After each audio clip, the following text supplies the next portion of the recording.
Good afternoon, everybody. Sorry for the brief delay there. In any case, my name is Casimir Kakelka. I think most of us know each other, and I'm from Macmillan Education. I'd like to thank you all for being here this afternoon for our first afternoon session. We'll be doing three others before the end of the fall. And since we lost a few minutes there, let's just jump right into it. I'd like to introduce my colleague Teresa, who I think everyone knows as well at this stage. She's coming to us live from Istanbul. So she'll be talking about VAKOG and learning styles for your students and helping them understand who they are. So Teresa, I'll let you take over from here. Thank you very much. Okay. If we have any connection problems at any point, please just let us know, and I can always repeat if you've missed anything. Hopefully everything will go without a hitch. So we're going to look today at VAKOG, and if you can see on that little picture there with Homer Simpson, VAKOG stands for visual, the eyes, auditory, the ears, kinesthetic, the body, olfactory, the nose, and gustatory, taste, and learning styles. So let's see how they figure in our English language teaching programs. So if you can go to the next slide, please, Kaz. We've got a picture here of the human brain. Obviously, our brains are not this colorful, but it's a kind of metaphorical picture of the brain. And as you see, the left side and the right side are very different. On the left, what do you see on the left? That gray part of the brain, what do you see there? If you'd like to put into the chat box what you see. And I'm not seeing anything in the chat box at the moment, but Casimir, if you see anything. And also tell me what you see on the right-hand side. I've seen some very structured workers, order, organization, boxes, so on. Yes, and on the right side, what do we see? Very colorful. And what are people doing? Can you see some of the things they're doing? Again, put it into the chat box. And I'm not seeing anything in the chat box. So again, Kaz, if you could help me here. Sure, they see, people can see gardens, passion, right, a pleasant environment, creativity. Lovely. Like and I'm now seeing the chat box, and I've got, yes, lots and lots and lots of responses. Leisure, creativity, active people, playing, trees, relaxation, and leisure. Yes. So you can see here the difference in the two sides of the brain. And if we move to the next side, if we can move to the next slide now, Kaz, I'll talk about that a little bit. Yes.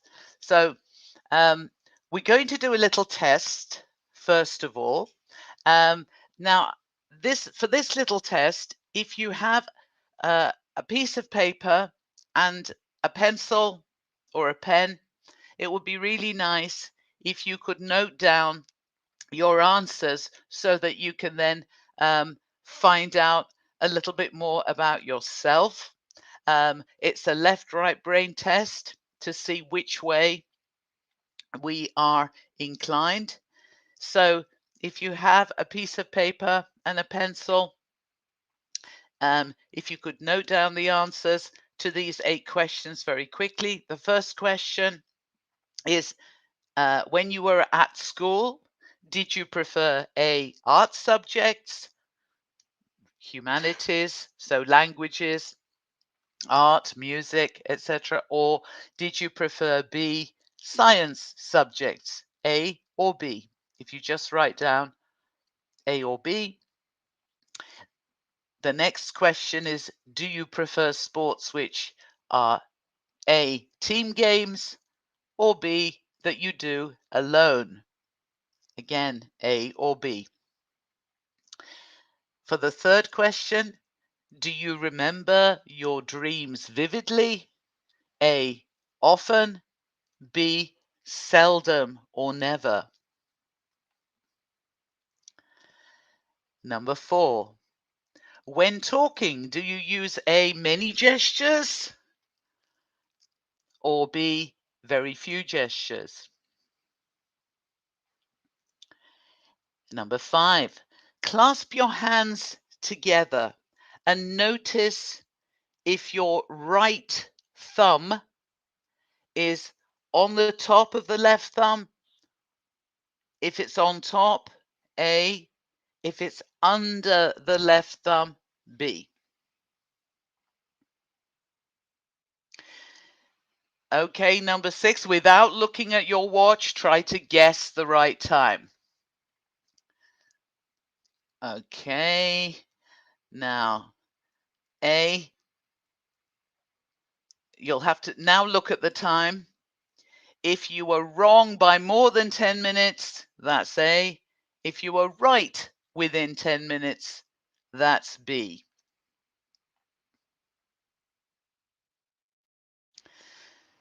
Number 7, do you best remember people's faces or people's names? A, faces, B, names. And number 8, with both eyes open, hold a pencil or a finger in line with a window or maybe the side of your computer or a picture on the wall. Hold your finger or a pencil in line with something which is vertical. Close your left eye and notice how far the pencil moves. So you can open, close a few times and see if the pencil moves. And then try closing your right eye and notice if the pencil moves or seems to move. And then in your answer, if the pencil moves more with the left eye shut, that's A. If the pencil seems to move more with the right eye shut, write B.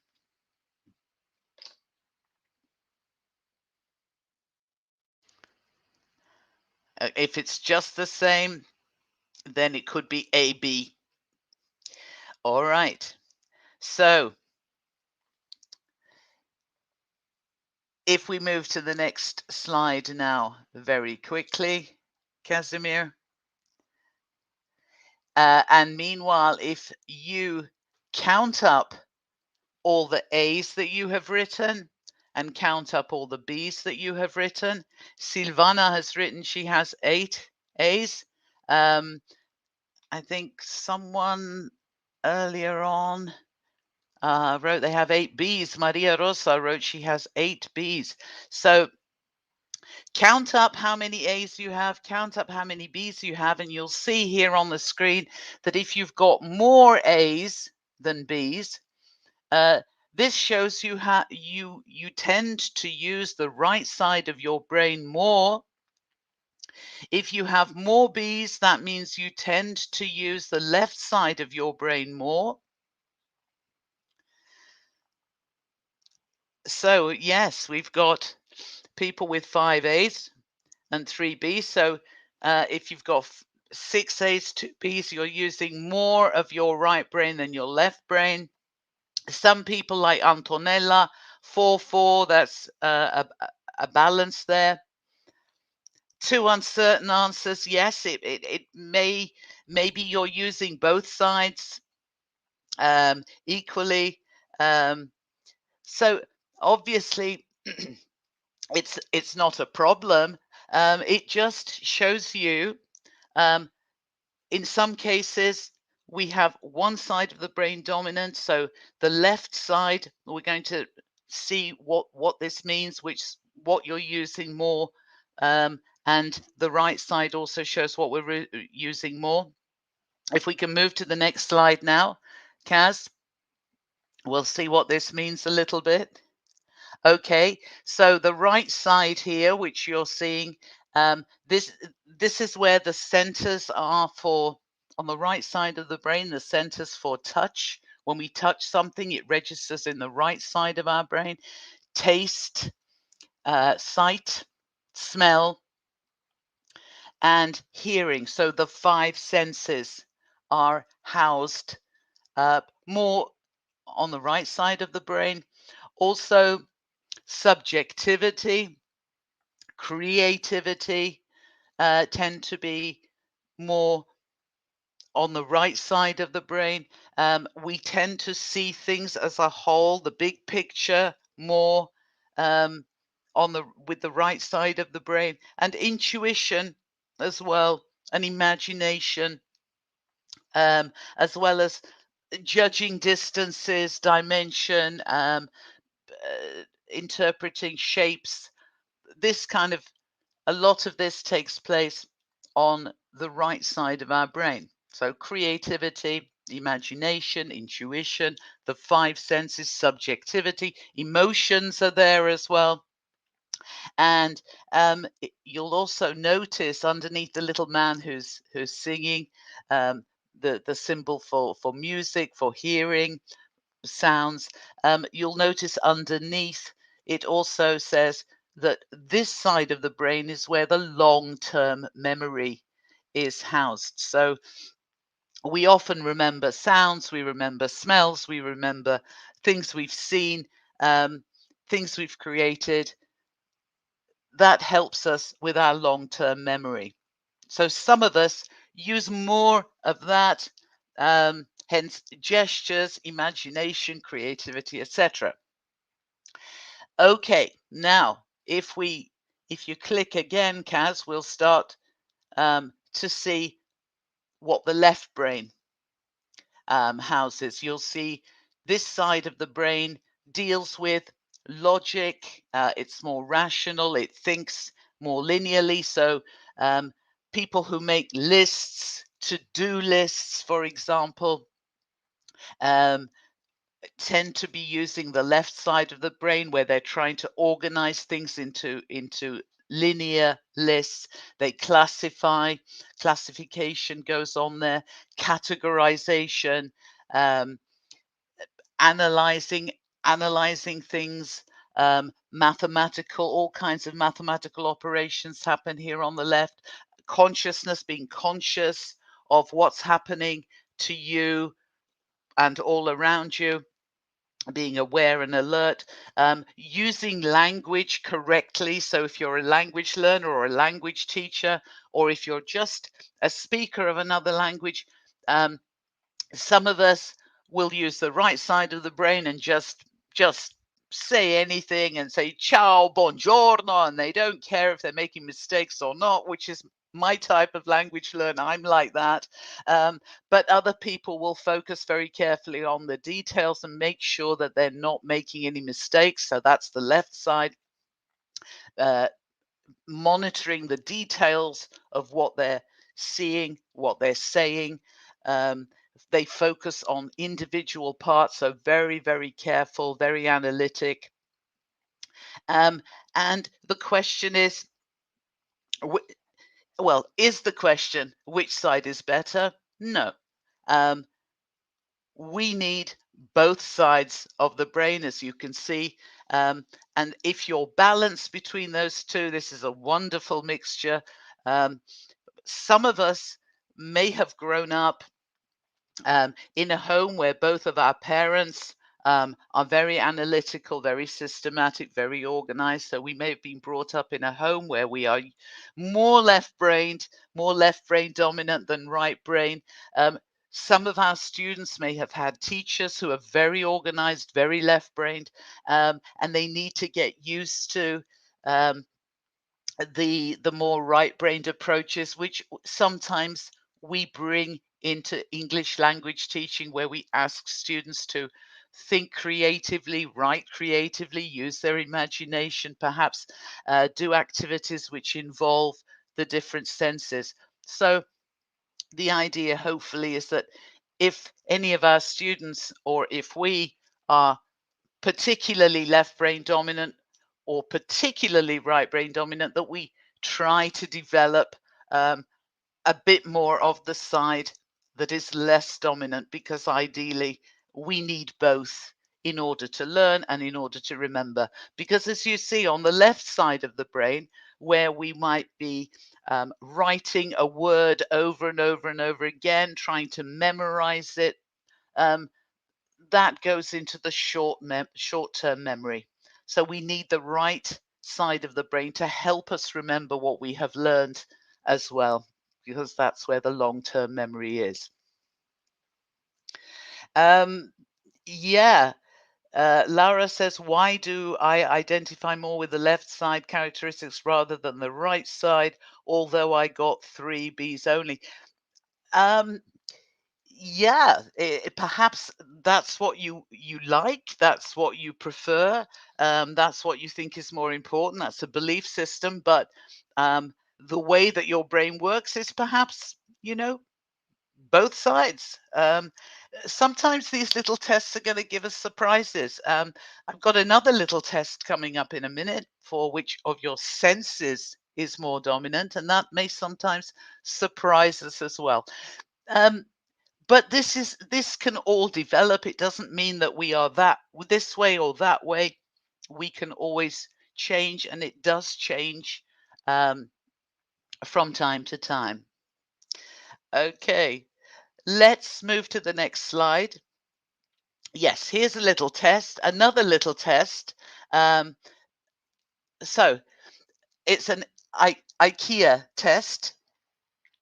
So imagine that you've ordered something online, perhaps, and the parcel arrives. You have to assemble something. Usually IKEA cupboards or shelves have to be assembled. So again, which of these would you do? Would you open the packaging and try to put the item together without any reading the instructions? This is something that I often do. Open the box, stick your hand in. I nearly once cut my finger off when I received a food processor, because I just put my hand in, pulled it out, and nearly chopped my finger off. Don't like reading instructions. That's A. But some of us are more B people. We read all the instructions before we take anything out, before we put it together. And some of us might do what C does, which is give the instructions to someone else and ask them to read it to you bit by bit while you assemble the product. So I can see now already there are A's and there are B's. There are very few C's here. Okay, lovely. So again, this is another little test which shows us that people who have written A, what kind of people are these? These are the kinesthetic people. Those who jump in and start putting it together without any instructions, without any help. Those are the kinesthetic, the doers, the get your hands in there immediately. The B people, they're obviously the very visual people who will read the instructions first and follow the pictures, follow the instructions. The C people are the auditory people who need someone else's voice to read out the instructions, and that will help them. So we don't have any C's, interestingly enough. So what we've got here in our audience today is we have people who are either visual or kinesthetic, predominantly. Yeah, Manuela says you have to be B when it comes to IKEA, and sometimes that doesn't work either. Absolutely, I'm with you completely, which is why, Manuela, some of us might be having difficulties. Some of us do have great difficulty following the instructions, and some of us don't. So maybe it is something to do with this dominance of a certain one sense. Okay, let us move now into another activity which you can also do with your students, but I'd like to do it with you first. So this is going to give you further confirmation about which of your senses is dominant at the moment. Again, this can change, but this is what's dominant at the moment.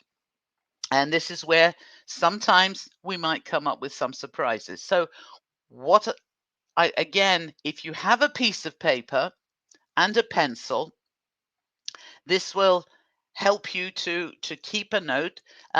If I were doing this with students, I would ask them to copy this chart with I see in the first column, I hear in the second column, I feel with my body in the third column, and you'll see there that this also includes emotion, smell, taste, and physical touch. We then dictate a list of words.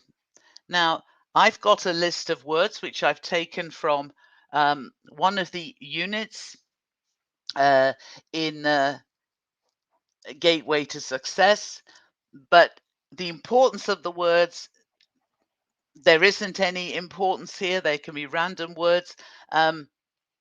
So if you can just very quickly draw yourself a little chart with 3 columns. I see, I hear, I feel with my body. And what I'm going to do is I'm going to read out, or I would dictate to my students the words that we have just studied, perhaps, and ask the students, and I'm asking you, when I read out a word, for example, if I read out the word coffee,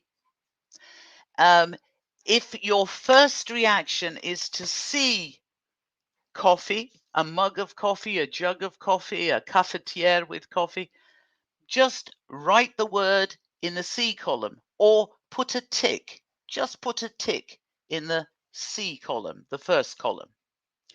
But if you hear coffee, maybe bubbling in the distance, maybe an espresso, or you hear the barista going shh, and the steam going into the coffee. If your first reaction is hearing that connection, put a tick in the second column or write the word coffee in the second column.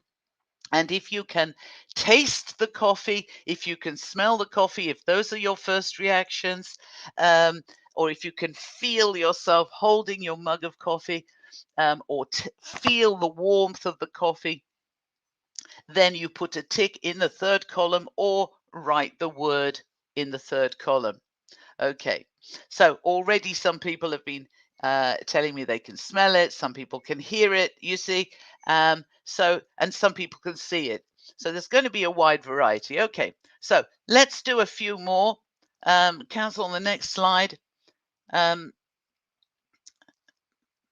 Okay, there we go. So this comes from one of the units in our course book. I think it's the first unit of Gateway to Success. Yes, it is. So the first word then, start doing this, if possible, on a little piece of paper. Baby.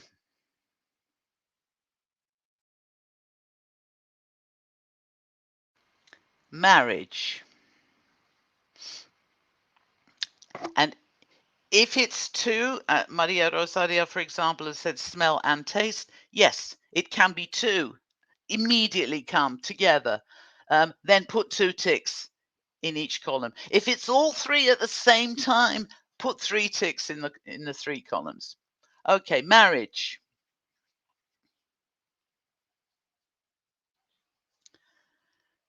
Garden.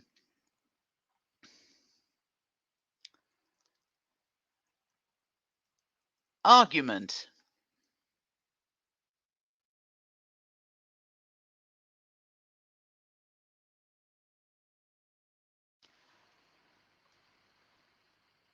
Birth.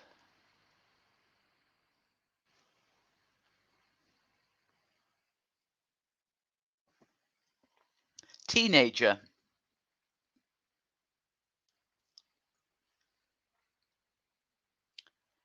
Senior citizen.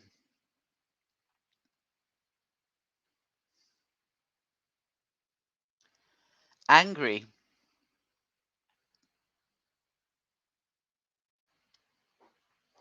Breakfast.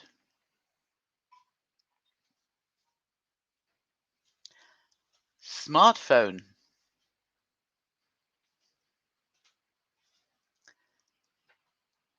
Family.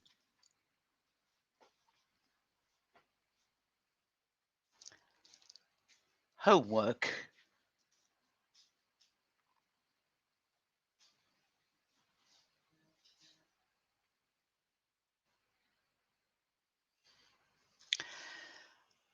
Okay. I'm just waiting for the chat to catch up with me. There's a little bit of a time lag, but yes, people are writing in the chat box. That's okay. As long as you remember how many ticks or how many words you have in column A, how many words or ticks you have in column B, and how many words or ticks you have in column C, because I'm now going to ask you to count up how many ticks or words you have in column A, how many in column B, how many in column C. And again, you will see where your dominant sense lies. So Maurizia has 6 feel, 2 here and 5, 2 here and 5 here. I think you mean one of those should be C, right? Okay, Adele says, I see 6, I hear 4, and I feel 4. Antonella sees 7 and hears 3. Yes, absolutely. Everybody is absolutely different. 9 sees, 2 hears. Yeah, so again, there's a whole, yeah, it's very interesting. It is interesting. So those of you who have got a lot of ticks, a lot of words in the first column, your dominant sense for learning or for interpreting the world, for processing information is predominantly at the moment through seeing. Those of you who have a lot of ticks or words in the second column are people who rely on hearing the spoken voice and yourself, for example, reading out instructions aloud, reading something aloud, hearing your own voice, perhaps enjoy listening to music a lot. So very auditory people. And those of you who have got a lot of things in the third column are obviously people who are using their right brain a lot, and perhaps have the kinesthetic, the doing sense, the touching, the hands-on sense is very dominant in you. And we'll see what this means for teachers and students now in a moment. So, as I said, you can do this with your students as well. Both of these, both the left-right brain test and the sensory channels dictation, you can do both of those to find out a little bit more about your students as well as yourself. So if we can move to the next slide, please, Kaz. Okay, and if you click again, please. Okay, so you'll see that from the tests that we've done, we find that people commonly have one main preferred learning style, but in many cases there's a blend. Some of you will have equal numbers of visual and kinesthetic. Some of you may have a blend of all three. And some people, in very rare cases, some people might have one sense that is very, very dominant and almost exclusive to the other three, but this is very rare. But we will talk about this in a moment. But most of us have a blend of all three, or a mixture of two in many cases, sometimes three. Now, this will help you and it will help your students to choose the types of learning that work best for you. There's no right or wrong style here. The point is that we need to know how we work, how our brain works, in order to choose the right learning style. So if we move to the next slide, please, Kaz.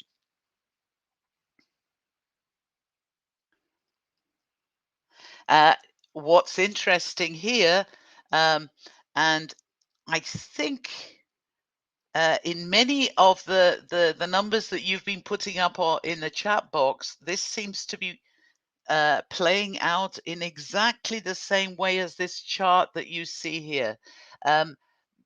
There are far fewer people who use their auditory sense more than the other senses.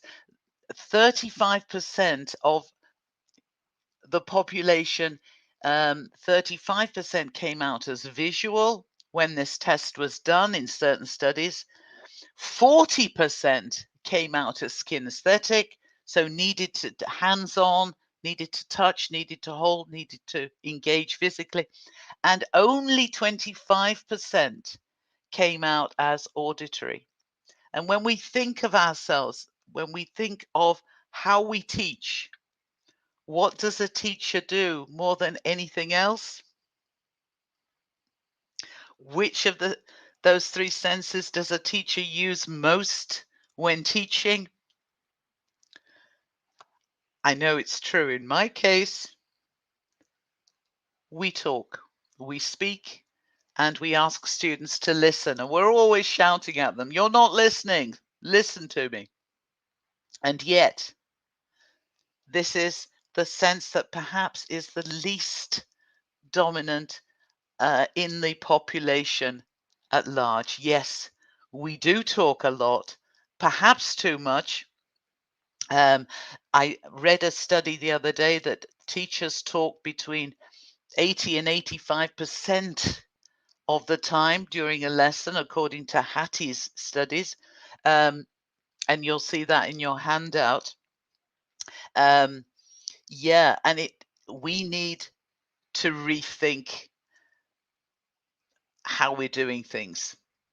If so few of the population rely on the auditory sense, so little and much more on the doing and the seeing, because the visuals learn by seeing, making pictures in their mind, appearance, visuals very important. The auditories analyze sounds. They get information from other people's voices. They like to hear themselves talking, like a lot of teachers. So maybe a lot of us are auditory.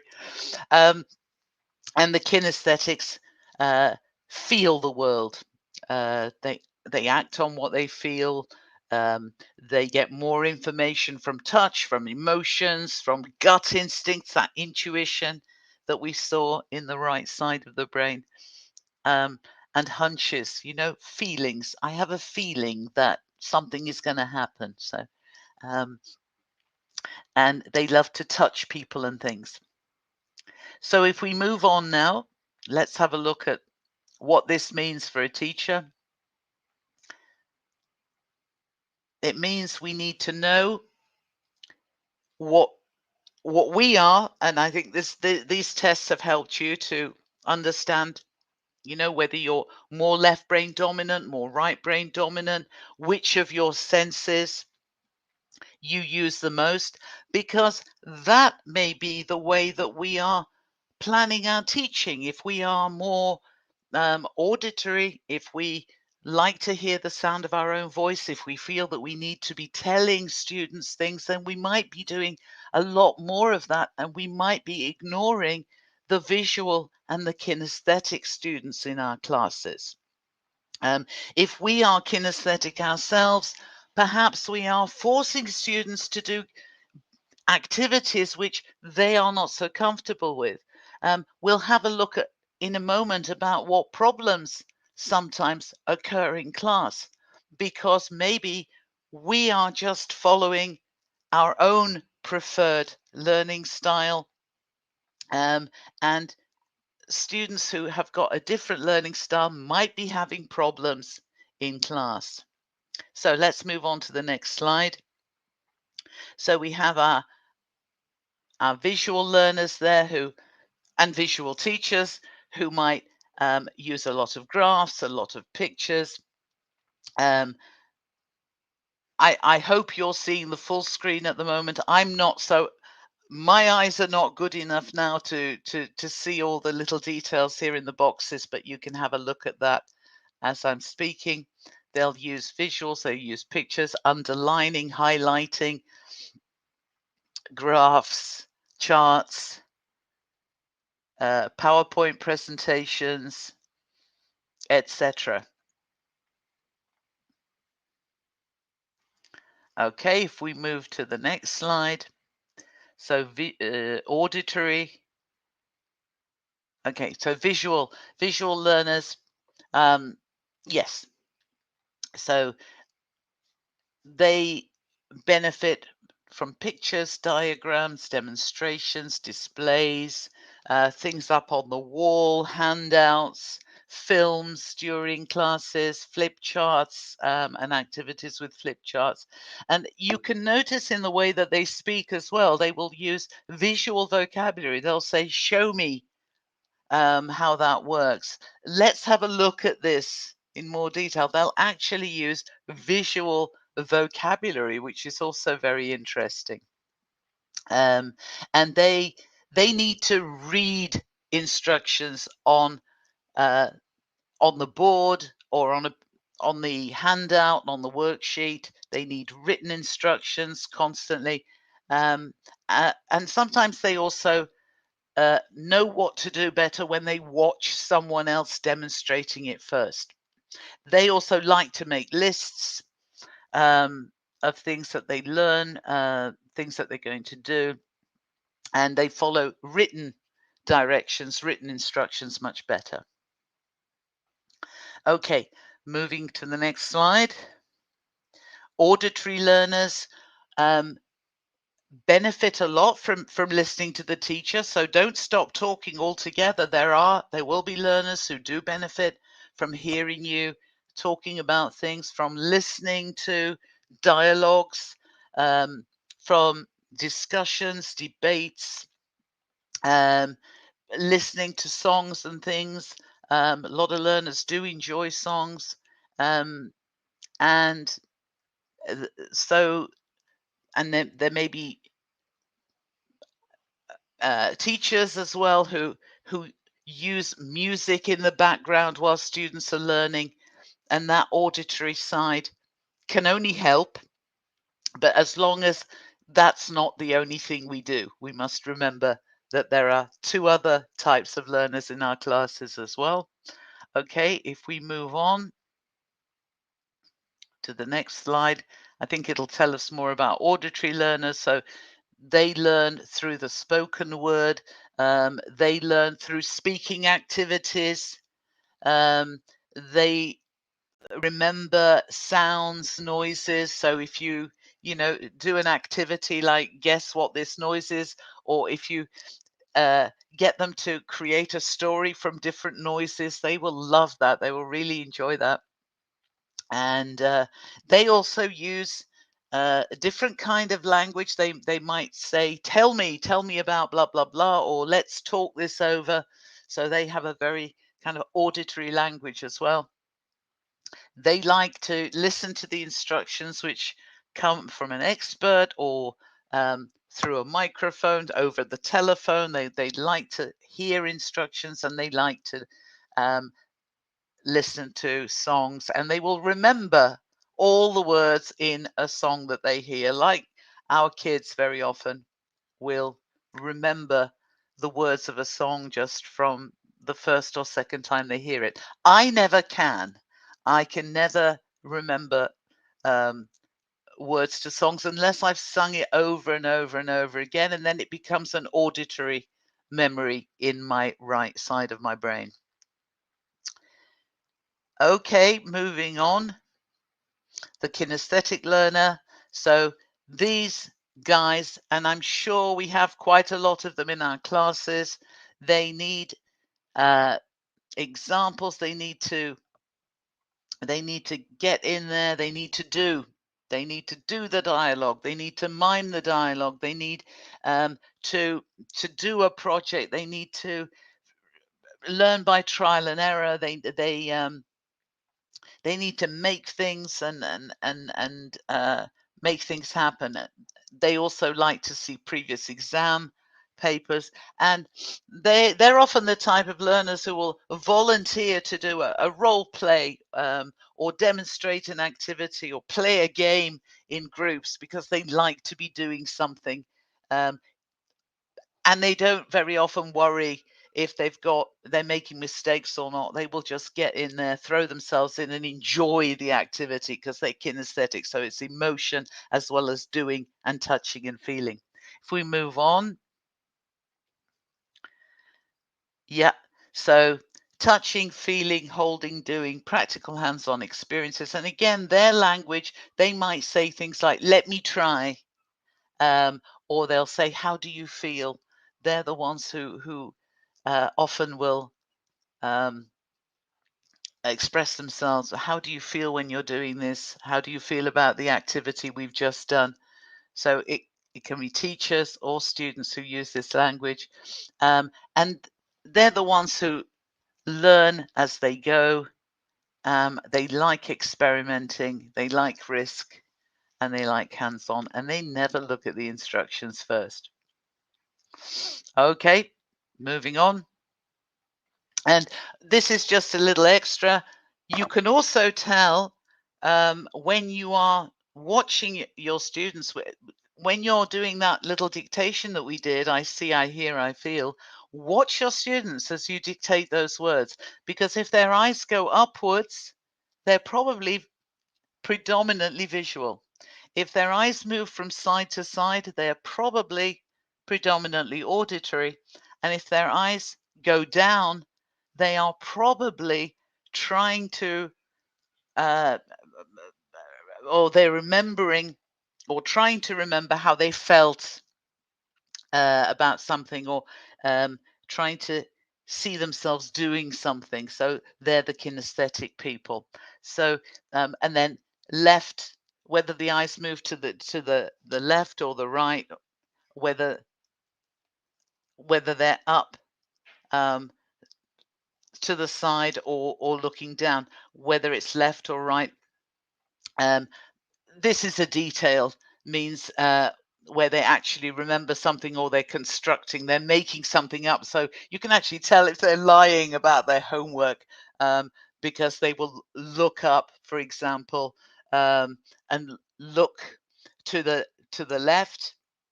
And this means, because as you know, there is a cross kind of connection. So if they're looking to the left, that means they're trying to construct a lie or an excuse in the right side of their brain using their creativity. And if they're looking up to the right, that means they're probably trying to remember logically something that really happened, and trying to see where something it was on a page, for example, or where a particular picture or unit was in the book. So, but those are details. But just by looking whether the eyes go up, down, or across, you can also see which is the dominant sense at the time. So, moving on to the next slide. Okay, We sometimes have problems with students, and the problems may not always come from the fact that they are misbehaving or undisciplined or naughty.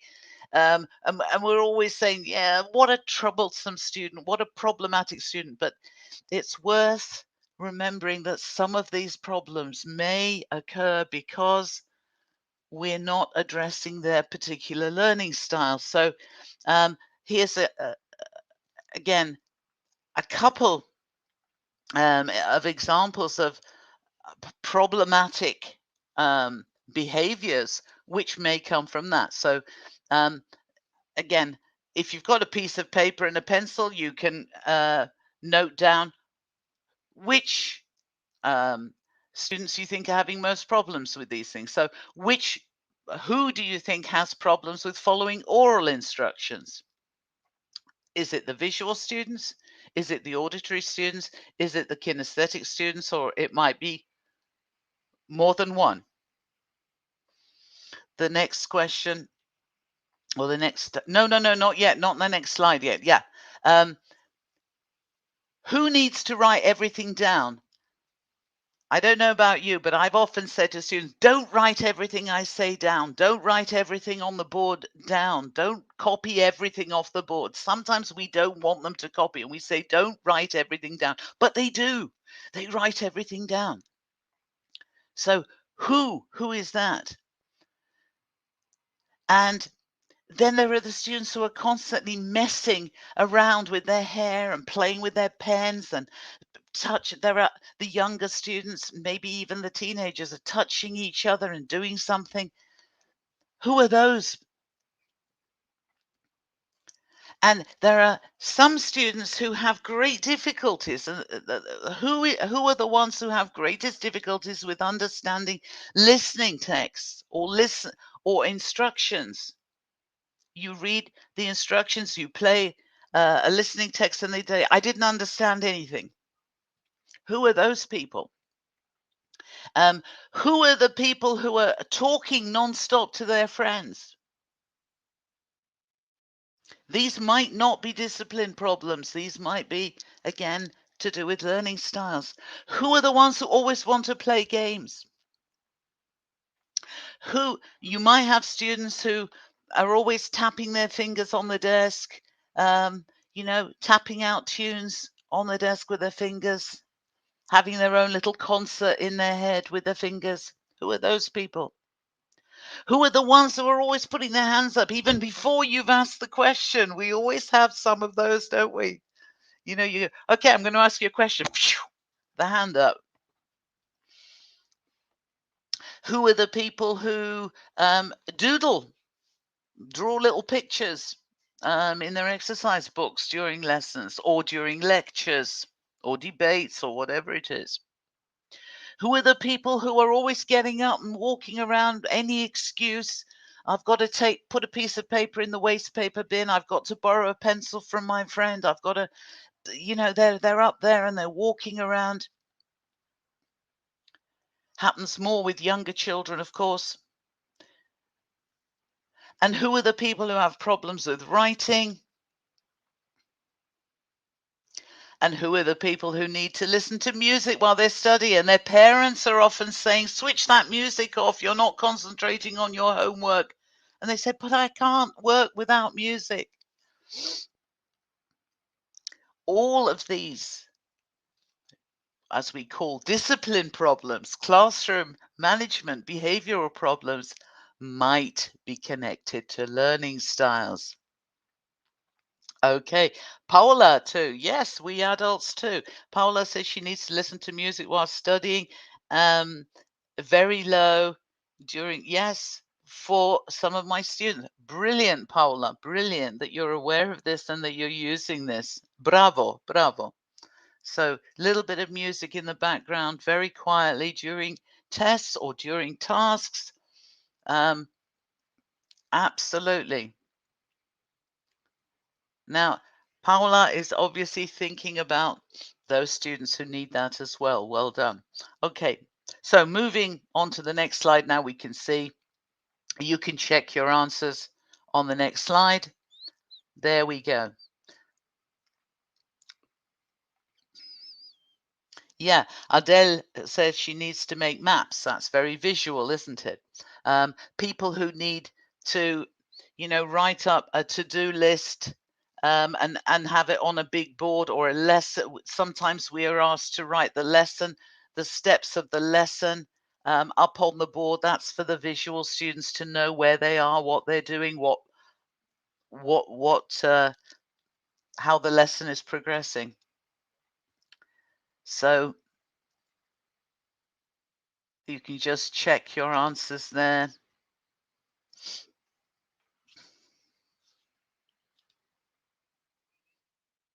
And I'll have a look and see if you're writing anything in the chat box to me.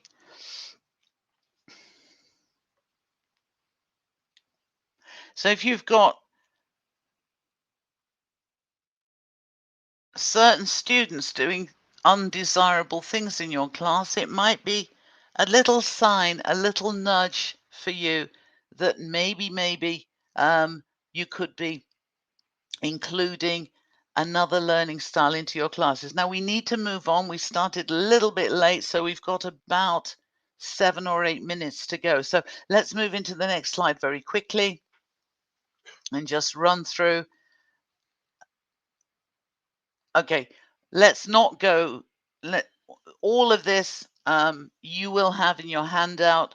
That's just a summary of what we've been talking about. If we move to the next slide, Kaz. Okay, so this is an activity again from Gateway to Success. A lot of activities will include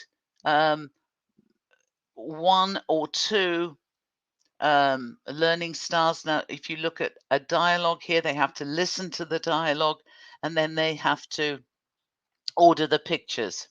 As you can see, they've got the pictures for the visual learners, which is going to help them. They're going to be listening to a dialogue. The visual students might have problems if they can't follow it in a text.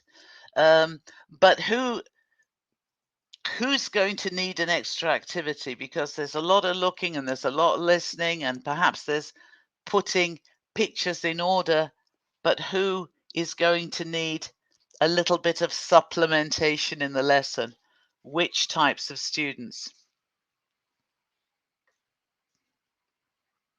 Yeah, Delia, we teachers can wander around the class too, but if you're a student and you're stuck behind a desk, absolutely, you need to be moving. Yes, so many of the activities in course books are visual or auditory. They involve listening, speaking, reading and writing.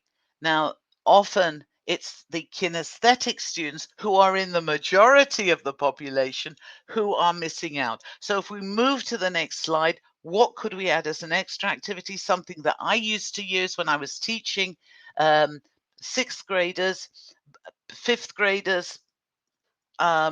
This could work. Adults love it. So take particular words from what they've been listening to from the listening text. They can be words or phrases. They could be maybe verbs only. Maybe they could be prepositions only. Maybe it could be nouns only. It's up to you. Write them down on, choose maybe 5, maybe 6, maybe 7. Write them down on a piece of card, ask for volunteers. And who's going to volunteer to come out to the front and do something? It's the kinesthetics who are going to volunteer. So ask for volunteers. The kinesthetics will volunteer because they want to do something. They will all stand in a line, each one holding his card with a particular word or phrase on. You can then play or read the listening text to them again.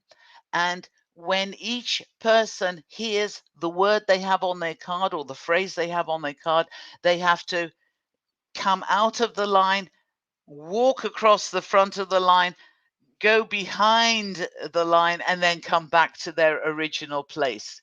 So they do a 360-degree come out, move around, and go back to your place. So each time they hear their word, they have to go around the line. And the other students, the visuals and the auditories who are watching, will be happy watching, they'll be happy listening, and they will be ready to shout out if they've heard one of the words and the person in the line hasn't heard their word and they're still standing there. They will happily shout out, you know, look, you missed your word, go, move. So everybody's happy. The visuals are watching and enjoying, the auditories are listening and checking, and reminding the people out there that they need to walk around their line, and the kinesthetics are moving. And this is an activity my students begged to do again and again and again. So whatever it is you're practicing, they like to do this. The kinesthetics love to do this. The visuals love to watch it, and the auditories love to check them out. Let's move on to the next slide very quickly. Cass, please. Yeah. If you go back, I think we need to go back one. Yes, go back one. Yeah. This is another back. Yeah. Forward one where we've got back one. We have a little text there. Yeah. Okay. There's a text there about the criminals. If you, I don't know if you can go back one. Yeah, there we go. So there are 2 stories, 3 pictures about a crime, and the students are asked to read the text and match it to the picture, the 3 different crimes in the pictures. Lovely for visual students. They will enjoy that very much. But okay, again, the kinesthetics are missing out. So if we move to the next slide, again, this is a really popular activity for all ages. Put some of the key words up there on the board. The red ones, for example, you may just put verbs, or you may put parts of verbs up, or you can put nouns up, you can put only nouns, or you can put a whole mixture of keywords from the text, and then you or somebody else in the group, maybe one of the auditory students, will enjoy reading out the text aloud, or you can do it, or you can play it, and ask 2 students to come out, divide the class into 2, have 1 student from each group come out with the fly swatters. They can be your classical plastic fly swatters, or they can be any kind of device like this. Each one has one of them, and while they're listening, when they hear the word police, the first one to hit the word police will get a point for their team. They then go back to their groups, hand the fly swatter to another person in each group. The next 2 people come up. Again, first person to hear the word hits it, and they get a point for their team. So it's a competitive game, class divided into 2 students at a time, then another 2 students and another 2 students. So your classroom management is under control, but everybody gets a chance to be kinesthetic. Everybody gets a chance to see the action and also to hear the text. So they get the 3 multi-sensory activities in their class, as well as it being left-brained because they're focusing on specific words in a foreign language, and also right-brained because they're having fun and playing a game. So a combination, a whole-brained activity using all 3 senses.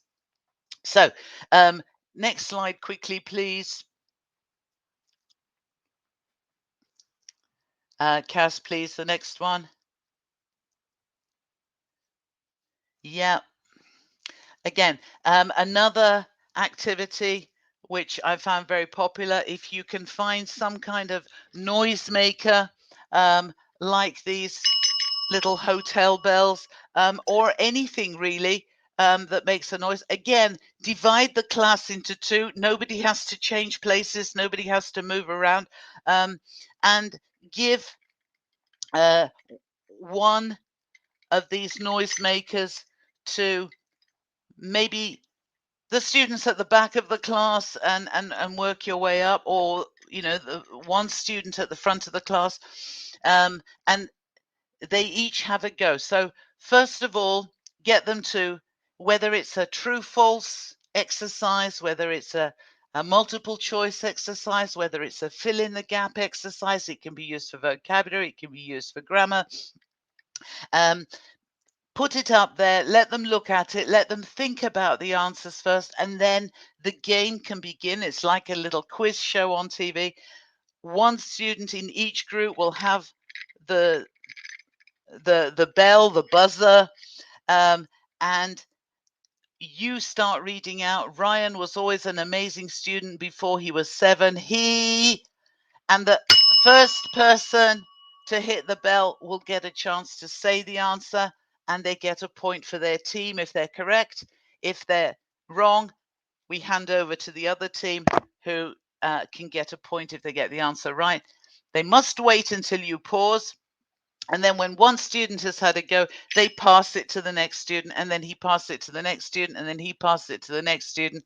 And maybe not everybody will get a go if you've got 30 or 40 students in a class, but they will remember who had a go and who didn't have a go. And you can say, you can have a go the next time we do a grammar exercise or a vocabulary exercise, a multiple choice reading comprehension exercise. It can work with all kinds of exercises. So this kind of chat show, TV show activity, again, involving seeing the text, hearing the sound, and also the kinesthetic part of it is the game, the emotion, and also the touching of the bell. So if we move on, again, because we're running out of time now. Yeah, I've just given a whole load of examples there. Show and tell also. If you're going to be talking about food or clothes or whatever, get students to bring them in. If you're now face to face, they can bring them in, bring something in. If you're online, they can go to the kitchen, go to the bedroom, and bring something and show it on screen. And as you can see, it could be practicing the present perfect. They can be showing something. This is something I've been eating a lot lately. This is something I've been wearing a lot lately. This is something I've been buying a lot of lately. They can also do this for homework. They can record themselves on their telephone and say, this is something I've been eating, wearing, reading, and record themselves, and they can put it on flip chart. That's on the next slide. They can put it up on the flip chart and share it with the whole class. This is an example of when you've been studying vocabulary. If you want students to remember it, get them to draw a house and ask them to associate the words with different rooms in the house. So where would you put disposable? Would you put it in the bedroom? Would you put it in the kitchen? Would you put it in the bathroom? Or would you put it in the living room? This is a lovely activity. First, we ask students, we dictate the words. They write it into the window of the rooms that we have decided which room is which. So they put it in the bedroom or the bathroom or the living room or the kitchen, depending on what they associate disposable with, or which room comes to mind when they see the word energy. Get them to write them first silently, and then get them to, with a partner, have a look at each other's and say, where did you put disposable? Oh, you put it in the bathroom. I put it in the bedroom. And they often have a little laugh as well. And it's a very visual and auditory, as well as it's kinesthetic, because they draw the house first, and then they put the words in there, and then they talk about it. So there's the fun and the emotion and the personal side of it. So that's a great way, using all the senses to help them remember vocabulary. And on the next slide is a similar exercise, but this time using an elephant so put the words on the part of the elephant that you associate it with. So fall out with somebody. Which part of the elephant would you put that on? Is it on the tail? Is it on the trunk? Is it on the tusk? A lot of imagination and creativity can go into an activity like this, and it's a way of helping students to remember very often for life. And if they do forget some of these words, they will still remember that they put them on the elephant or they put them on the house, and all they need to do is look back in their exercise books to find the house or the elephant where they remember putting those words. But very often they will remember where they put them because of these personal associations, because of this very right-brained application of the senses, this right-brained approach to the details of the foreign language, which is the left brain. The left brain is not going to remember those long lists of words for very long. It'll remember it for a short time and then they will forget. But when they use their right brain to remember words, they will remember, possibly for life. Okay, so moving on, nearly finished now. Yeah, sometimes, I don't know whether you can do this, maybe some of you do this, but offer students a choice. So different exercises in the course books are very often suitable for different kinds of learners. And instead of making everybody do all the exercises, we can give them a choice. And sometimes this can be done at different tables. So if they want to work on a fill in the blank activity, very left-brained activity, working on the grammar, a group of students could sit together and work on that together, but others who maybe want to play a game like unscramble the words, it's a bit more game-like. They might want to sit together and work on that exercise. Others, the more visual ones, might want to do the activity where they look at the members of the family and work out what they're doing. Next slide, please, Kaz. Other students might want to watch a video, and you can do this with headphones if you've got a computer in the class. A group of students might want to work on watching the video with their headphones on, and then either answering the questions or filling in the blanks. So that auditory and visual activity there. And some of them might be very happy. The left-brained ones will be very happy just to work on the present simple and present continuous and what's what and what word goes here or there. Let them sit in a group together and work on that because that's what they need at the time. That's what they want. And others might want to be creating questions. Others might want to be imagining creating a different family or an interview for a famous pop star. And next slide, please, Kaz. And those who have been working on dialogues could then present their dialogues with different kinds of film music playing in the background. So they have to read it according to the music in the background. And we can also get students maybe acting out one of the dialogues that have been created with a partner in different ways. So when you're in a hurry, if you're running to catch a plane, or if one of you is in a supermarket, one of you is outside the supermarket and you can't hear each other. So